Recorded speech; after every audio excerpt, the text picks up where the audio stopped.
And welcome back, everybody. This is Shadow Dameth in the Pond. We have quite a bit to do today because I am wanting to build out of those pillars out of the magma blocks, the orange blocks. I can't remember the name again. That is a running thing for me. I cannot remember the name of the orange blocks. But we're going to go ahead and start getting some of these pillars built out for our little area that is a prison, also a sacrifice pit, but who's counting and who's like understanding what that could be, you know?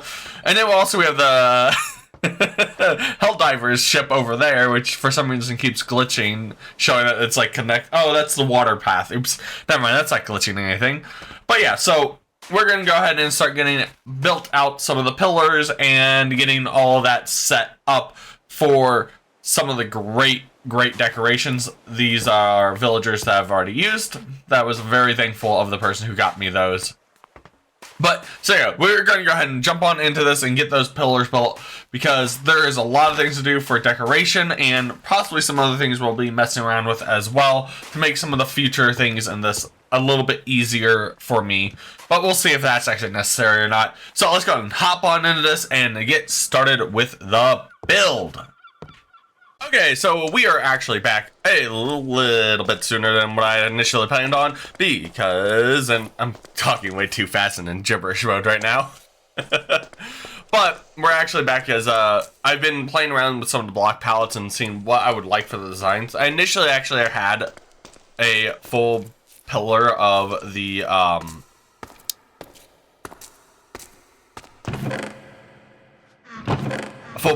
magma blocks built all the way up to the top, and it did not look right. It has the right color that I want for the build, but it was a bit too busy to be a pillar in the build. So I was like, okay, well, that one's going to be scrapped, and so I still want to run with a red theme and put red into this build to link it together with all the other builds back at my base, which all have red themes or some type of red structure in some way in them. So then I'm like, okay, so what if we use the same color that the roofs in the cell are for?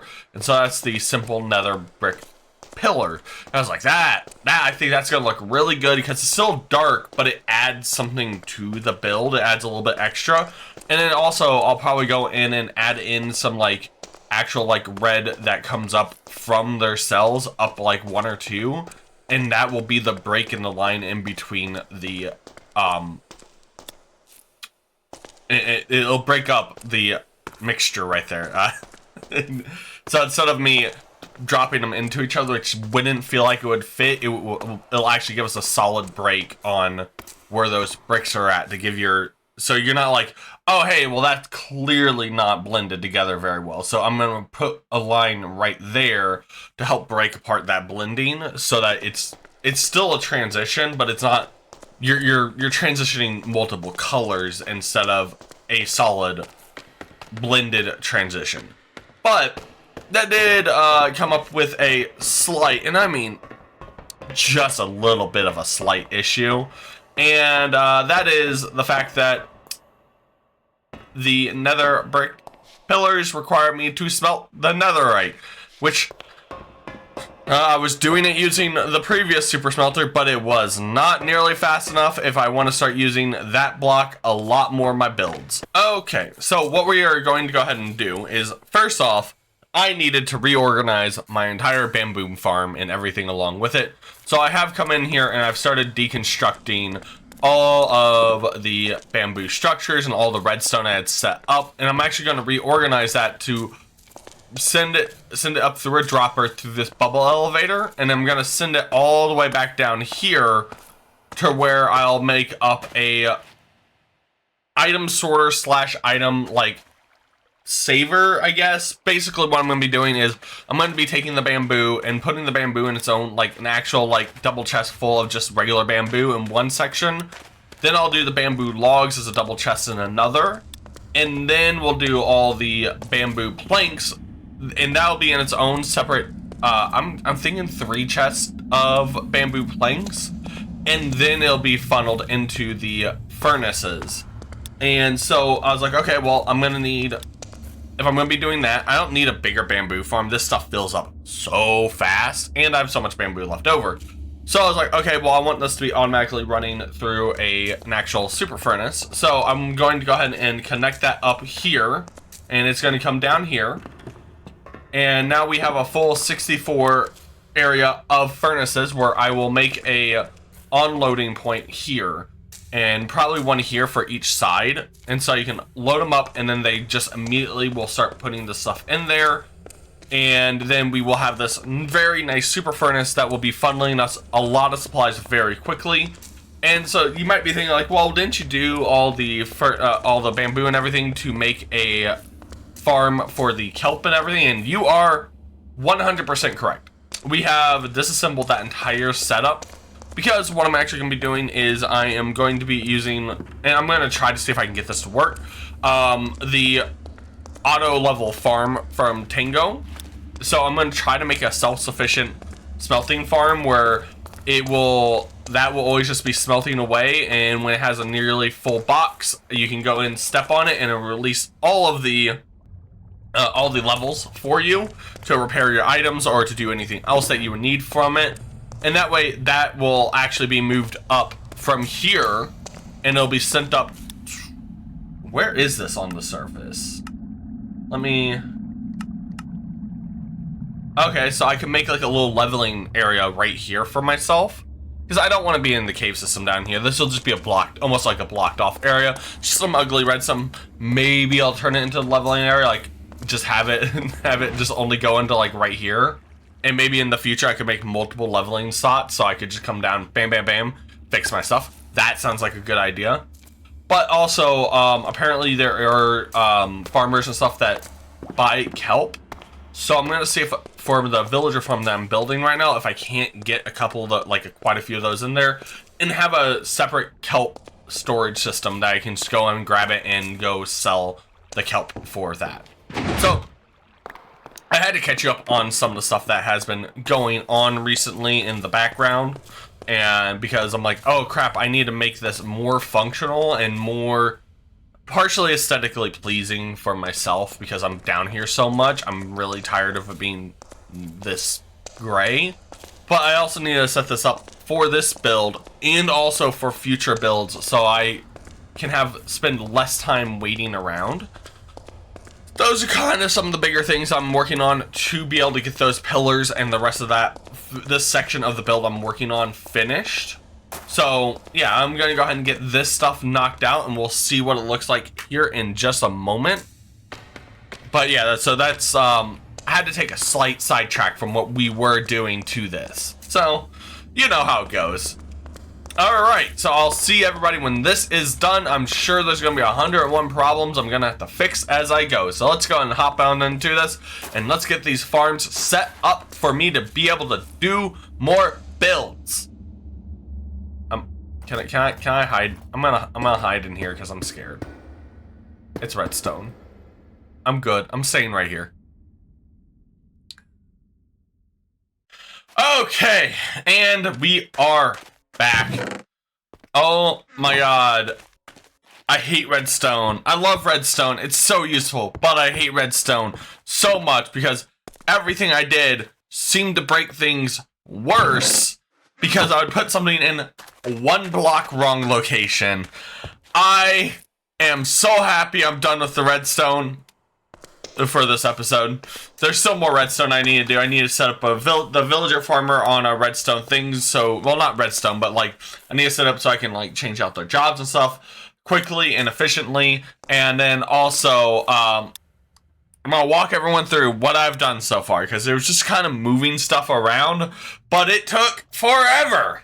So, what we are starting out with right now is I went ahead and I'm like, okay, this entire bamboo farm section needs to be moved because my last super furnace, it was, for some reason, they were getting into the fuel hoppers. Not the fuel hopper, but the item burning section, which shouldn't even be possible for those, but whatever. So I was like, okay, so how am I going to do this? And I eventually want to make this room into like a nice looking room, and I'm going to put like a sugarcane farm under here that will like send stuff up over in that direction as well to have a little thing of bamboo and sugarcane right there. So this will be a future sugarcane farm, and then I'm going to actually put in blocks over the top of it, so like right here, and maybe make like a glass floor or something like that, so you can still see the sugarcane farm. And then like this over here, I'm going to have it on feeding into droppers that are all constantly just pumping out the bamboo, as you can see. I don't think this is how this should work, but it's working. I've doubled the ticks by doing 2 separate redstone hoppers, clocks, and only having 1 item in each of them so that they fire off every tick. I tried to set them for opposite ticks, and it works for the most part.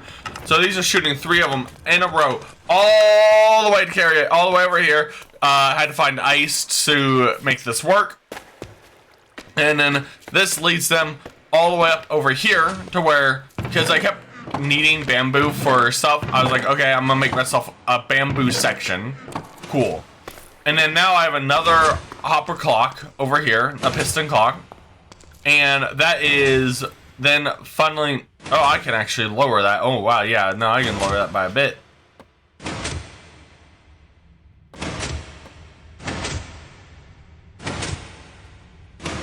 Oh, wait, oops. 1 moment.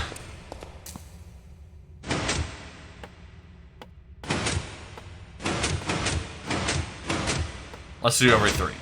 Yeah, there we go. That should start wearing those down. But, yeah, so I have those, the bamboo feeding over here into this crafter, which will then craft one of those, which then feeds down to here, punches it into this chest, feeds this all the way over here,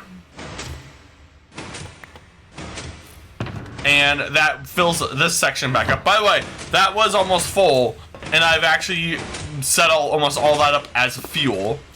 So then I had to rebuild out the minecart loader, which for some reason just will randomly break, which is why there's a redstone torch right there, because it keeps that rail activated. But I have, and here it comes. I have this little baby come in here, load up on the bamboo, and it gets sent on its way. By the way, I'm going to try to make all this like actual visible from like when you're over the rooftop, because I kind of like that, the idea of like you being able to see everything working. That brings it down here to where I now have all of these being powered up, because yes. And so then that will feed them into all of these for fuel. I was planning on using the dried kelp, but then realized I was making so much bamboo that I needed to use the bamboo for that instead of the kelp, because the kelp I would have to make it like 3 times larger is what I was coming down to. So I went ahead and have all those in there, and now the reason why I really wanted to do this is because now, bam, I can just do this and feed all of this up here. Oop, not that. Pull this down.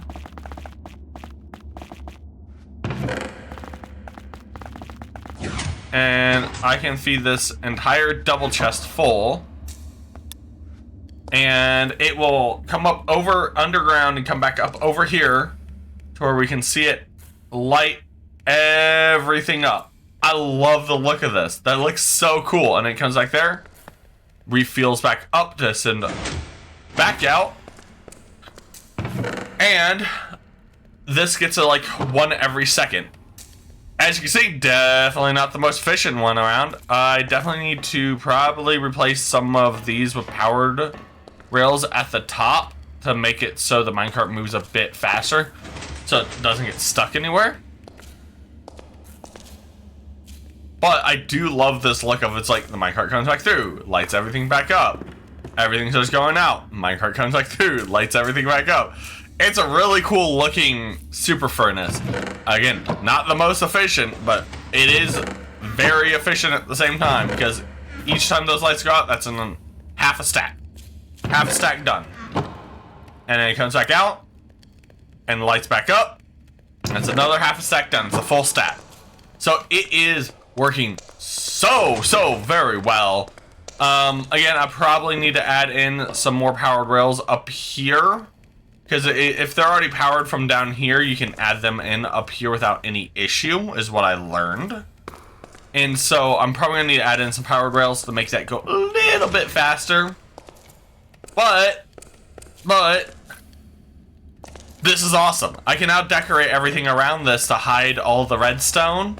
Of course, giving myself like a door back there so in case something ever breaks. But now I can hide all this behind redstone and make this like a nice cozy, because all my underground builds, I'm looking for, instead of cold and dark like it up above, I'm doing nice and cozy down here because I'm going to make this like an escape tunnel for all the villagers and stuff that have been, the mansion owner is actually one of the people that sold them out, and along with some of the other actual villagers here who were here first. And so this will all be like, all the farms down here are supposed to be cozy. It's like, oh yes, these are the weapons, the forges that we're using against them. But yeah, no, this is moving along very nicely. I do wish there was a faster way to load a chest. I'll have to look into that, see if there is. But that is everything that we're going to be doing today, because I wanted to build the pillars, but oh boy, did this take a lot longer than I initially thought it would. I love the look of this. I'll probably be decorating this off screen whenever I'm able to play, when I'm at work, when I'm not supposed to be playing. But that's neither here nor there. But for everyone who is enjoying this, thank you for watching. This is Shadow in the Pond. Peace.